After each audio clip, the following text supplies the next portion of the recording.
Hello, and welcome to the Brutal Iron Gym podcast, where our goal is to cut through the BS and deliver the brutal truth about topics related to health and happiness. Today's podcast number 2018. The topic is nutrition, and the title is Meal Frequency. How often do I need to eat? One of my clients is a powerlifter and personal trainer, and they asked me this week about meal frequency, so I thought I'd share in today's podcast. They have a busy schedule. They wake up around 5 a.m. They have clients from 6 a.m. to 10 a.m., so 4 hours in a row. Then they have their own training and paperwork until 3 when they start training again, and they train until about 7 or 8 at night. So, pretty long day. So they have 4 hours of clients. They have about 5 hours to get their own workout in, do businessy stuff, and then they train until 7 or 8 at night, and then hopefully go home.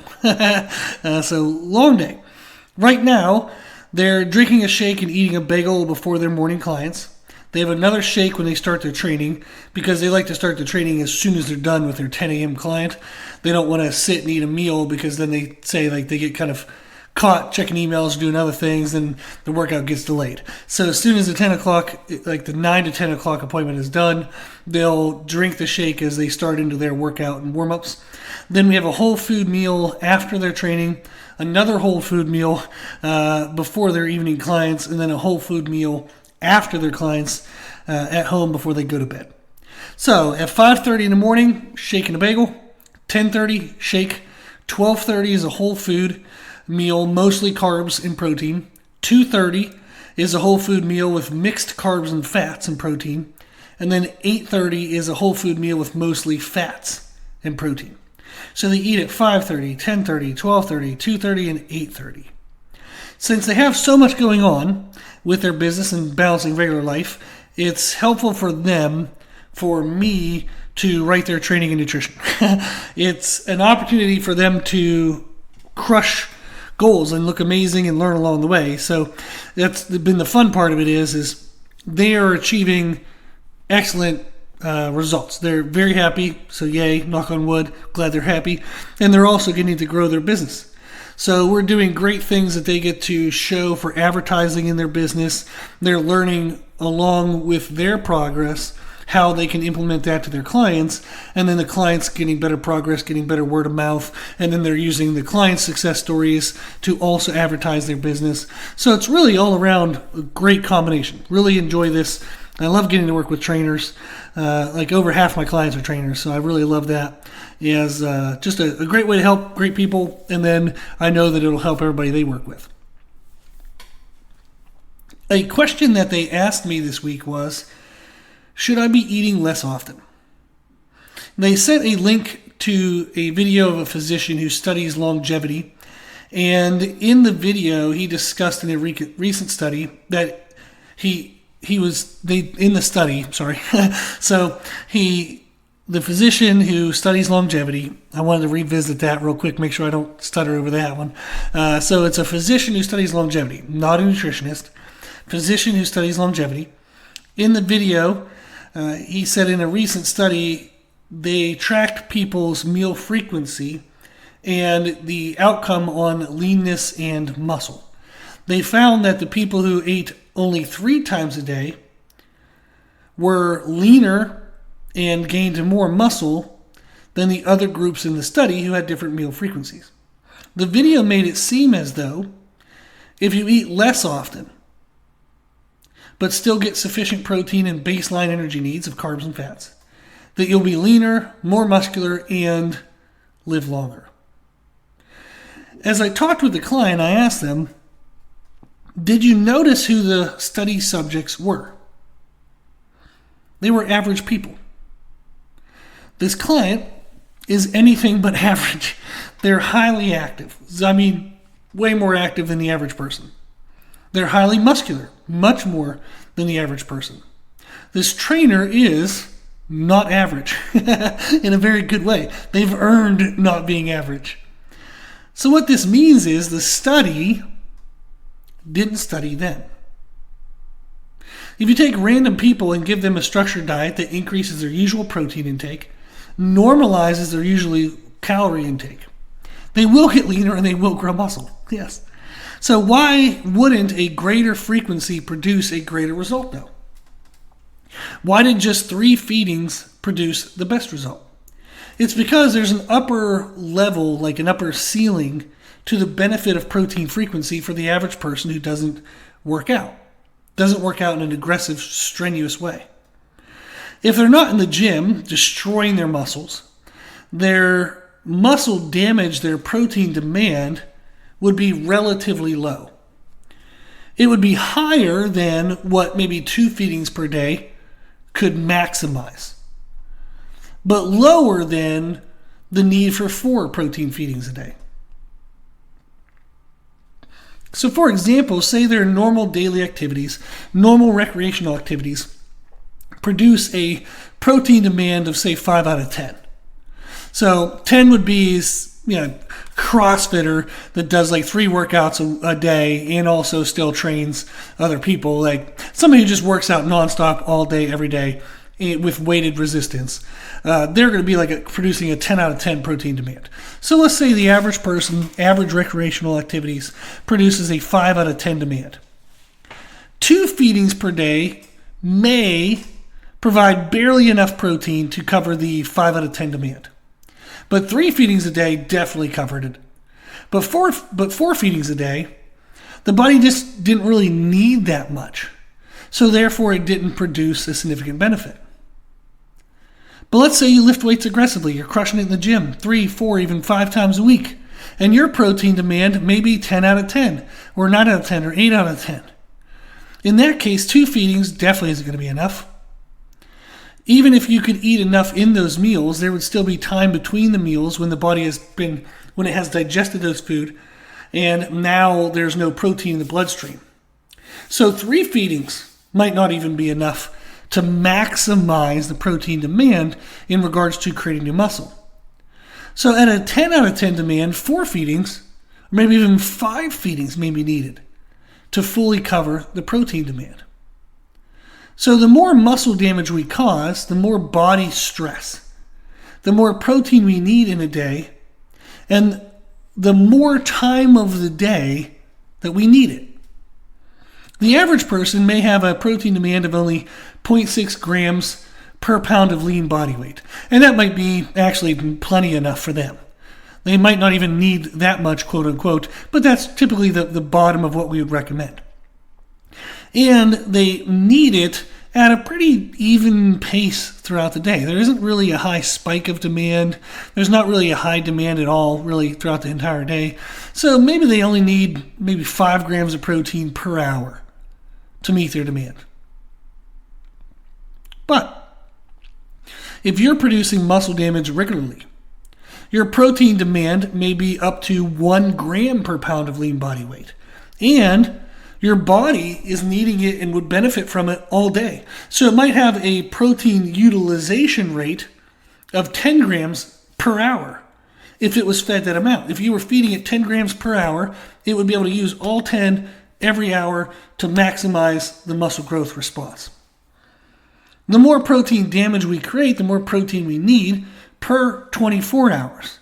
And the more protein we can use and put to use like per minute, per hour of the day. This means if we eat more often, we don't have to eat as much. If you have a really high protein demand and you only eat twice a day, you have to eat a lot of food. That can cause digestive stress. That can also just take a lot of time. You have to prepare all that food, sit and eat all that food, then clean up after that food. You might be like, I don't have an hour in the middle of my day to take to eat. So if we eat more often, it can help lessen digestive stress. Instead of having to process a 1,200 calorie meal, you maybe only have to process a 400 to 600 calorie meal. It takes less time per feeding. It's easier to prepare, eat, and clean up after something that's, say, only 400 or 500 calories than something that's 1,200 calories. There are easy ways to do it at 1,200 calories, but in general, the less food we eat, the less prep time, the less cleanup time, the less actual time it is to consume the food. And it provides a more even supply of protein throughout the day. If we eat more often, we're putting in new protein continuously, we're going to have more protein available in our bloodstream throughout the entire day, not just pockets of the day. And then there are missed moments, missed opportunities in the middle of the day. So more frequency better matches how the body needs and uses protein. Less frequency, we can get enough in per 24 hours, but are we really maximizing the protein utilization per hour? Another term would be protein synthesis. You might have heard that. That's the formation and creation of new muscle tissue. So we might not be maximizing the per hour protein utilization, protein synthesis, even if we are meeting our per 24-hour demand.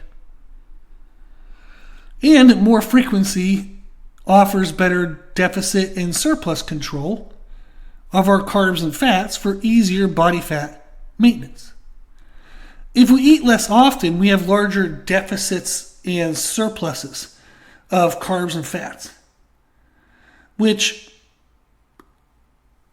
in a way plays to the reason why we have body fat. We have body fat to cover moments when we're not eating enough.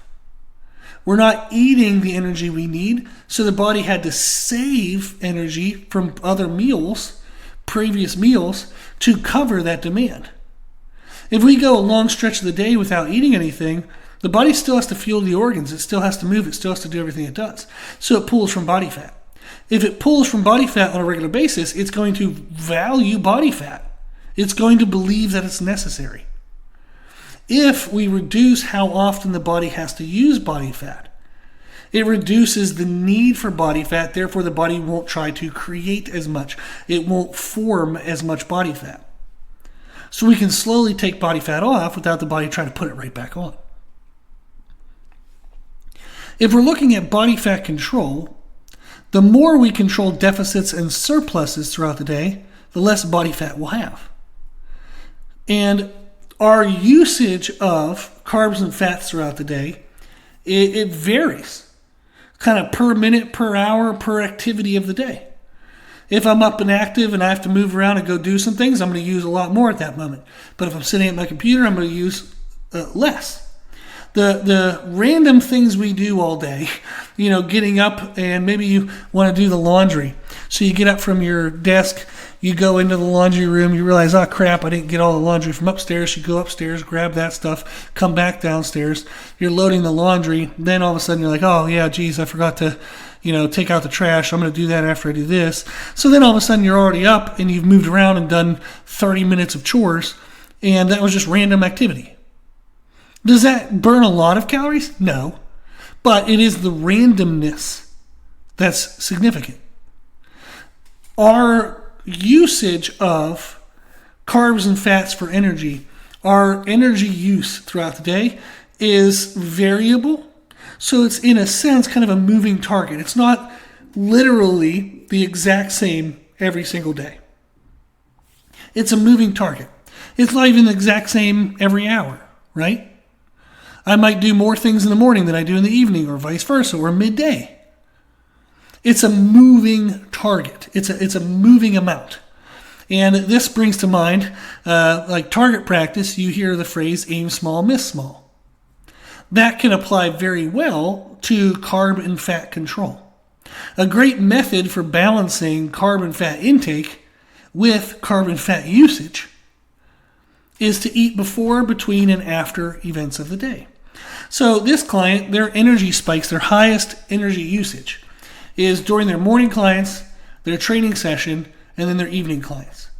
So we want to eat before, eat during if an activity is sustained, for several hours, and then we want to eat after. So they're going to eat before their morning clients and their workout because that's all kind of a clump together. So they start at 6 a.m. with clients till 10, then they train right after that till about 12:30. Save 6.5 hours of activity. If they would have to eat all of the calories needed to sustain and meet the demand of those 6.5 hours before their morning client, that's just too much food. They're going to be grossed out. They're going to have to get up even earlier to prepare all that. It's just not going to be practical in how it would blend well with their life. So it's better for them to eat a little bit before their morning activity, eat something during that activity, and then we want to eat afterwards. that better matches how we're using our energy, our carbs and fats, and our protein demand. Our protein demand, we can eat protein and carbs before we're active. That gives us a little bit of protein in the bloodstream to help kind of already start managing protein demand and protein breakdown. We want to get a lot of carbohydrates in because we want to fuel the energy that they'll need for that activity. During the activity, we're going to do protein and carbs. And then after the activity, we're going to do protein and fats. Their protein demand would be, they would need some protein before and during, and they definitely need it afterwards. But their energy demand, they're going to need fast digesting available energy before and during, so that's typically carbohydrates. And they're going to need a slower, more replenishing type energy to help process all the protein and get it converted over to muscle tissue. They're going to use fats. For somebody who's not high energy, they're very low activity, like low energy usage. They're just sitting at a computer most of the day. Then you probably just need protein and fats before, during, and after. And you probably don't need as many fats afterwards because you haven't really done as much. There's not really a lot to replenish. So along with the timing of carbs and fats, the total amount we actually want to front load. Before we're active, we want to have the most amount of calories. I fill up my gas tank before I drive my car, right? Then while we're active, we just eat enough to maintain the activity. If we feel like we're starting to get sluggish, but we still have more stuff to do, we do have to eat. So we just want to eat as needed during the activity. And then after the activity, we want minimal calories, just enough for recovery. So eating carbs and fats according to these concepts and combining the knowledge we know with how the body uses protein, it makes most sense to eat more often so we can maximize our control over these elements. And it better allows for small variances to have a minimal impact. If you're eating 5 times a day and you're a little high in calories, a little low in calories, a little high in protein, a little low in protein, here or there per meal, it's not as big of a deal because you have more opportunities to make that up. Whereas if you're only eating 3 times a day and you miss the mark on one of those meals, it's a lot more challenging to fix that. You may miss the mark on your last meal and then you don't get to try again. The whole day you end up kind of missing the mark for the whole day. So more feedings allows for more variance, which is more real world applicable. So eating more often best matches protein usage, best matches carb and fat usage, allows for easier digesting, allows for less time per feeding, and allows for more variance in what we eat so we don't have to be as perfect throughout the day. So more frequency is better. But how much?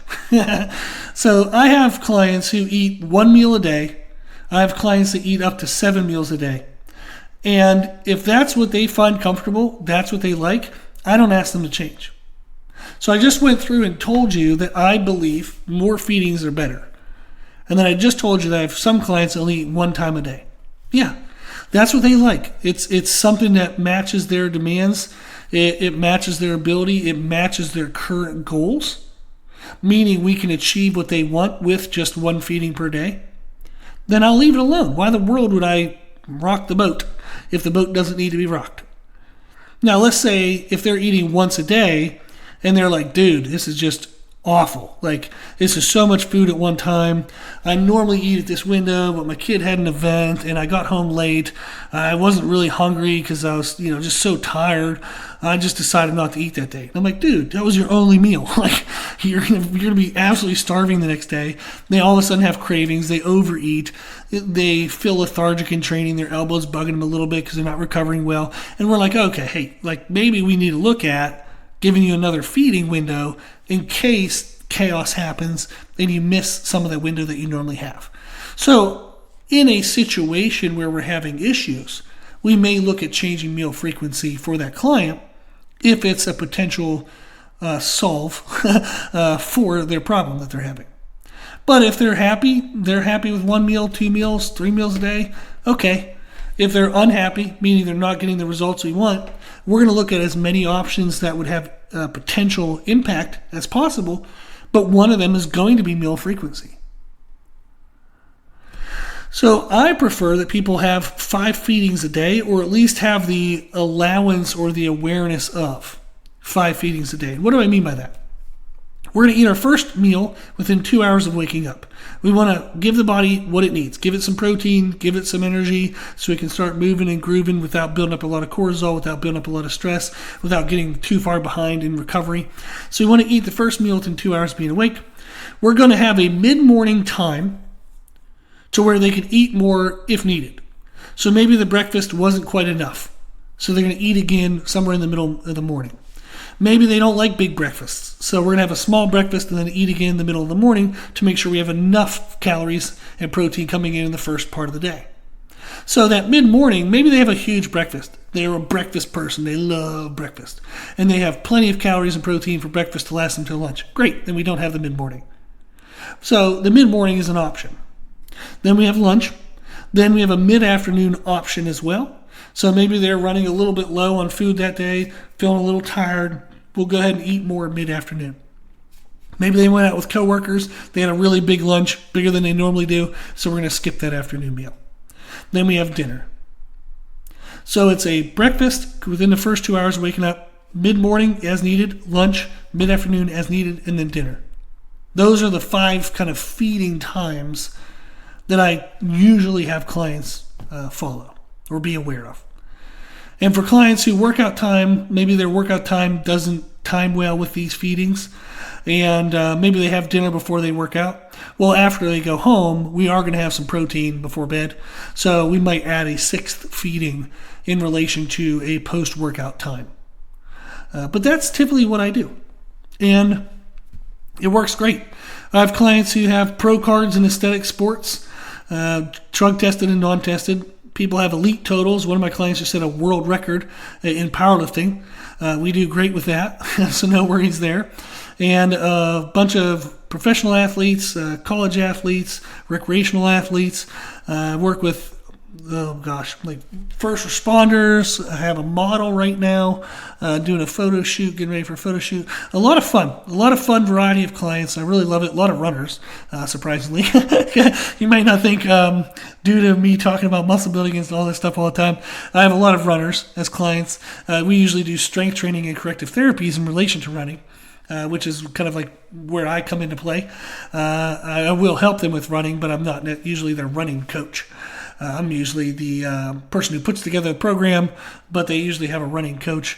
Now, I have done that for people, so I'm very familiar with it. I have a certification in running coaching, so I could do it for sure. But I do understand at times where they might want somebody, like I've coached people for Ironmans and whatnot, and they might have a swimming coach because no, I'm not a swimming coach. So I'll manage their strength training, I'll manage their nutrition for everything that they do, but they might have an actual like swimming coach who teaches them like strokes and how to breathe and like what it's like to swim in open water. Which is different than a swimming pool. So there are nuances like that, but I love it because all the variety of those clients, these common threads still apply. And that's what I think is really fun. And that's the advantage that I get to see from my perspective, is getting to work with people with all these crazy different goals, how many common threads there actually are in what we do. Awesome. Well, hopefully this was helpful. Hopefully it was informative. If you have any follow-up questions, just shoot me a message on our website, www.brutalirongym.com. On the bottom of the homepage is a contact form. You can send me any questions you have, and I'd be happy to answer those for you. You can also check out our coaching services. So if you'd like to get training and nutrition coaching, whether you're a trainer and you want to up your game and learn how to do it and crush social media presentations and all that stuff, whatever your goal is, if you're struggling to achieve it, let me help. I'd be happy to help. And you can check out the services that we offer on the website. Great. If you like the podcast, please share the podcast. If you like the podcast, please consider donating to support the podcast. And if you like the information we present in the podcast, you can find more from us on our social media channels. You can find us and follow us on Instagram and YouTube under the name Brutal Iron Gym. As always, I hope this was helpful, and thank you for listening.